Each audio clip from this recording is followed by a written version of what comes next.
And thank you to all the attendees for your patience. We all can appreciate the challenges of technology, especially when the clock is ticking. So it's nice to be able to see those materials showing. The English Language Center at the University of Bahrain is delighted to feature Mr. Barry Dunne. It is my pleasure to introduce Mr. Barry, who has been teaching English for almost 20 years, primarily in Central and Eastern Europe and in the Gulf region. Since 2018, he has been a business English teacher at BAPCO, the Bahrain Petroleum Company. In the past, he has taught all levels and age groups at the British Council. Over the past 8 years, he has spoken at professional development conferences in Romania, Bahrain, the United Arab Emirates, and Algeria. He has Delta certification and a postgraduate diploma in education obtained at the University College in Dublin in 2008. His presentation is entitled, Authentic Materials in the Classroom, What, Why, and How. Just a reminder, if you have questions or comments during the presentation, please feel free to utilize the chat box. We will have a brief question and answer session at the end of the presentation. And now, without any further ado, Mr. Barry, you have the floor, sir. Thank you so much. Welcome everyone to my session on authentic materials. The purpose of this session is, as you see it on the screen, to increase awareness of authentic materials as a method to stimulate and engage learners, while also highlighting how we as educators can best choose and use them. At the same time, I'm also going to highlight some pitfalls and potential dangers that we as educators face. The talk is going to be in 5 parts, as you can see there. We'll begin with what sparked my interest in this area. We'll look at some definitions as to what authentic materials are, why we use them, how to use them, and what to avoid. As has been said, I've got almost 20 years of experience in English teaching, and my interest in this area was sparked in my first job. When I think back to 2001 and the lack of YouTube and one staff room computer with a slow dial-up internet connection, and the only audio-visual material was on VHS cassettes and recordable DVDs. I think we have it easier now as educators compared to back then. The second point about how English is presented in course books is also worth considering. Some English course books like Cutting Edge and English File prefer graded dialogues, stock photos, and a small number of voice actors in every edition. On the other hand, books which I use now, such as Business Benchmark, opt for some real-life dialogues and situations in business. And as I've said before, the first point comes with a warning, because it is prudent to consider and incorporate your students' interest into a lesson as far as it is practicable, but it's also wise to judge whether their recommendations are suitable for classroom use. Among the definitions that are out there for authentic materials, notice the focus on written material. This is by Stephanie Zazulak in the Pearson English blog.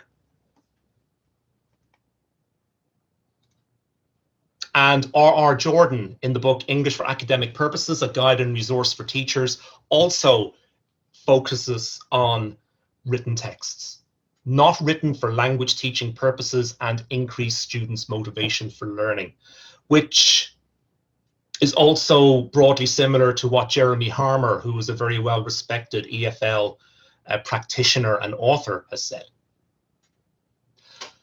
But then there's an organization in California called CalPro, the California Adult Literacy Professional Development Project. And they mention video and audio materials, voicemail messages, radio programs, and videos. They're writing from the point of view of a learner who is immersed in the English language on a daily basis.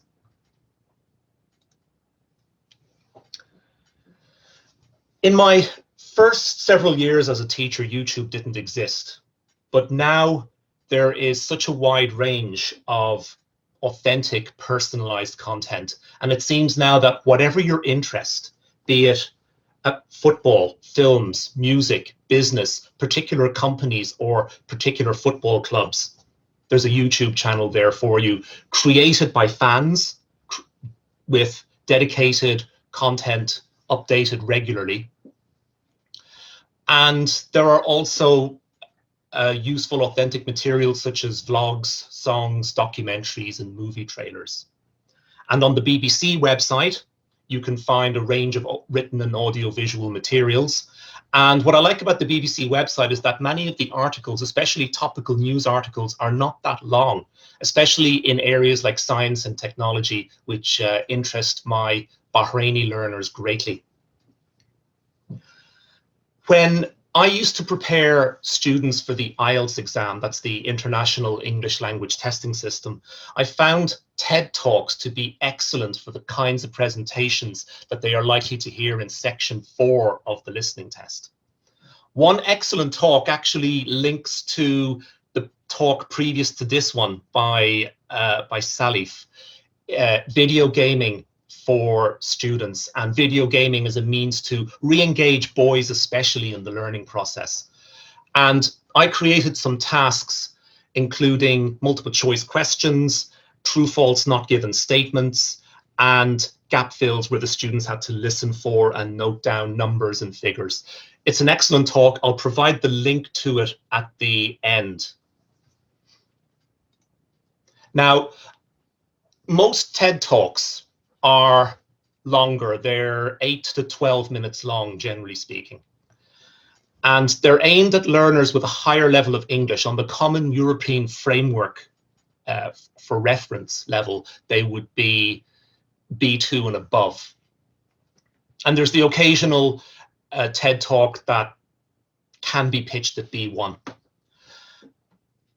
What you choose for your authentic material depends to a large extent on the student's level. I've listed examples of the kinds of authentic materials and realia I have used in the past. I'll just take one example here. Using leaflets and flyers for A1 and A2. I had a group of A1 to A2 learners in Bahrain in my previous job at the British Council 6 years ago. And I had them phone cinemas around Bahrain to ask in English about movie times and ticket prices. And I should add that in Bahrain, phone lines and ticket offices at cinemas are generally staffed by employees whose first language isn't Arabic. So I felt it was an opportunity for the learners to put functional language, such as asking for information and confirming details, into practice in a meaningful way. By the way, I'm also aware that there's a question of authenticity of task, and if I'd had more time to speak, I would focus on that too. And with my students now, I've used things like hotel reviews and YouTube clips. You can see that there's a wide range of authentic materials, most of which are very, very much worth using in the classroom. So why do we use such materials? Well, on the first point, I can relate it to my previous job working at the British Council in Bahrain, because one of my duties there was to conduct weekly placement tests, where a customer would come to the center, they would be interested in a language course, they'd take a written test, and then I would interview them, or a colleague would interview them. And among the questions I would ask was, what are your hobbies and interests? And the answer I got back most of the time was films or the cinema. But when I asked them to describe their favorite film or to talk about the film they'd seen most recently, they wouldn't be able to do it. Now, that could be because they hadn't activated the necessary lexes in a long time, or because their interest in cinema isn't that deep and their response was just perfunctory and socially acceptable. I would argue that showing a short extract of a film or documentary together with comprehension exercises help to focus a learner's mind on aspects such as plot, setting, and premise. And it may activate lexes which they have internalized but not yet had the opportunity to demonstrate. Other arguments include those shown on the slide. I've already mentioned the prescriptive nature of coursebook text and recordings. They're deliberately graded. They very obviously contain the kinds of grammar points that are going to be focused on in that unit. And quite often the accents you hear in coursebook recordings are not the real accents of the voice actors. In some course books, especially at higher levels, there are dialogues and recordings with natural features of speech, such as fillers, hesitations, pauses, and double negatives, or where the second speaker cuts across the first speaker and interrupts them. You tend not to get those kind of more natural conversations in general English course books. Now, deepening the learner's interest is linked to the benefits to learners of using authentic materials. They're supposed to be linguistically challenging, and here I relate it to a point that the great linguist Stephen Krashen made. He said that if you're going to pitch authentic material at a group of learners, pitch it one level above. Because if you do that, then learners already have some prior knowledge and maybe some lexical knowledge as well, and they will use that to decode the language that they don't understand. From my experience, learners' confidence soars after reading and engaging with an article pitched at a higher level, and all the more so if it's on an area of interest to them. I tend to make some text shorter by removing obscure or inessential background information, because it's unrealistic to expect learners to read extremely long articles. I recently gave my learners here at BAPCO an article which reviewed the Microsoft Surface 2 laptop. I removed information that was not so important, like changes at Microsoft boardroom level, and the information I kept included the lexes which the learners already had, such as graphics, docking port, power cable, and processor. And they were able to see how those words were used in a meaningful context, and they were able to use those words to make sense of the rest of the passage, which they did not quite understand. Adult learners have a breadth of knowledge about several topics, which is not immediately obvious. In Bahrain, topics such as football, shopping, business, and technology are of great interest to learners, and materials are relatively easy to source. As you get to know your students during the course, you discover their interests. Depending on the flexibility of your syllabus, you decide to incorporate materials on these topics, but you must assess their suitability. And this got me thinking about audiovisual materials, especially American and British comedies and TV shows. I am really struggling to think of one American or British TV show, comedy, or drama from this century that is suitable for learners. And I think that's because nowadays the jokes in modern day comedies are hurtful, malicious, or crude, rather than clean and funny like in classic comedies like Fawlty Towers or Mr. Bean. I found with Bahraini students, they respond well to visual slapstick humor and jokes which are clean and which don't require a great deal of thought. So many more recent comedies, therefore, are unsuitable to show in lessons for reasons which I'll come to in the next slide. With online articles, with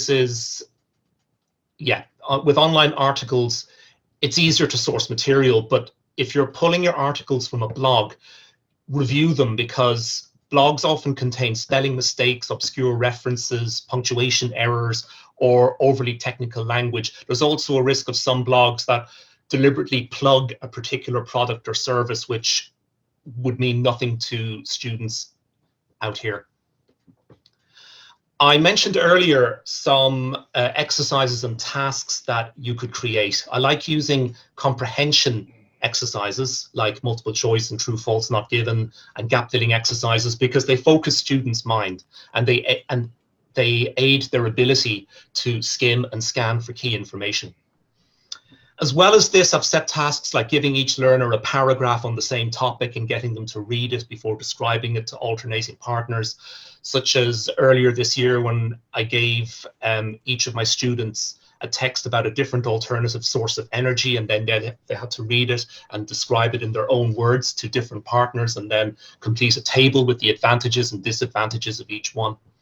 Another task is to explore the issues behind an article or a video clip, such as when I played a controversial advertisement to my learners. It was a car insurance advert, and they had to discuss the problems with the advert and why the advert might have prompted a lot of complaints. So on the pitfalls and dangers, the first 4 pitfalls go back to my earlier point about choosing your audio-visual material carefully, because so many modern-day songs, TV shows, and comedies are unsuitable for learners for a combination of the first 4 factors. And I'm not sure we necessarily want to expose our learners to language like getting drunk and getting high. Certainly not out here, because such recreational activities are frowned upon and banned in Bahrain. The 5th factor about poorly constructed sentences is an issue if we use customer reviews on booking.com or Amazon as the basis for a lesson, because here you may find poor punctuation and cohesion, making a comment very hard to understand, and we must also avoid choosing comments which are hurtful and abusive. On the 6th point, authentic materials are not supposed to replace the prescribed course book, because course books have their role and purpose as well in teaching grammatical and lexical points. Neglecting the course book entirely makes the learner feel that they've paid too much for the course and materials. And I've worked with colleagues before who ignored the book entirely and then faced complaints from the students because they were wondering why they'd bought a book in the first place. So authentic materials are there to supplement and aid learning and tap into the learner's needs and interests. Also, this is on the 3rd point from the bottom, we also make assumptions that learners are going to enjoy reading an authentic text or watching an authentic video regardless of the topic. A group of learners who like using social media and who are regular users of Facebook and Twitter may not necessarily enjoy reading about Facebook share price, so you need to tread carefully there. Be aware also of the picture quality of your clip, because not everything on YouTube is in HD, and learners switch off if the video is too pixelated. Finally, ensure that your material either fits in with the syllabus or aims to develop a skill or sub-skill.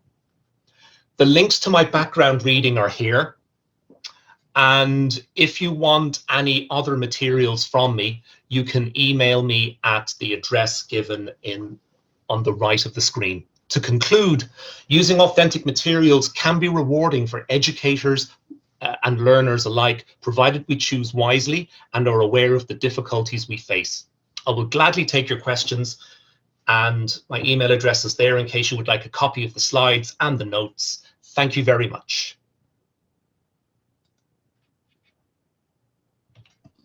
Thank you very much. That was very insightful and thought-provoking. I have a question for you.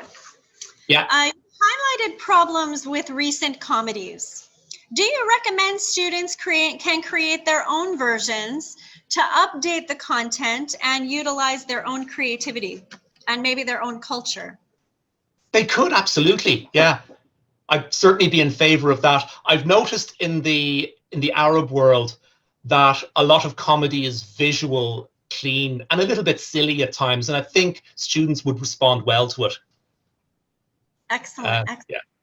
Another question. Do you recommend role play or dialogue, once again, for students to create authentic material from their own culture, their own background, their own experience, or do you believe it's better for them to listen to things that have been presented by others, especially, as you said, in different accents or people from different backgrounds? Absolutely, because authentic materials in English don't have to be created by people whose first language is English.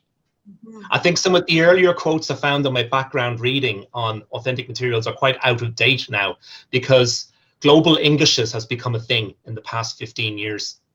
And quite often, English dialogues take place between 2 or more people, none of whose first language is English. So yeah, I would very much encourage role plays. And what do you suggest in terms of finding materials?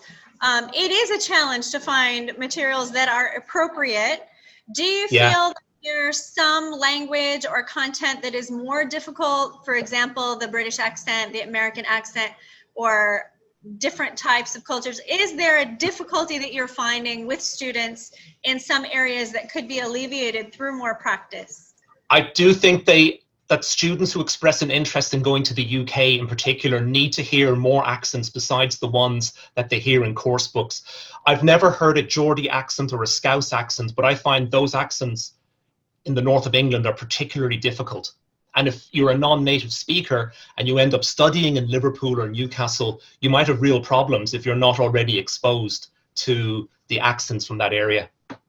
For sure, that's a good point. Well, you raised some interesting issues. Authentic material is certainly right at the heart of what higher education practitioners are looking at in terms of encouraging student engagement, motivation, and preparing them for employability. So thank you so much for a wonderful presentation. You are more than welcome. Thank you, Diana.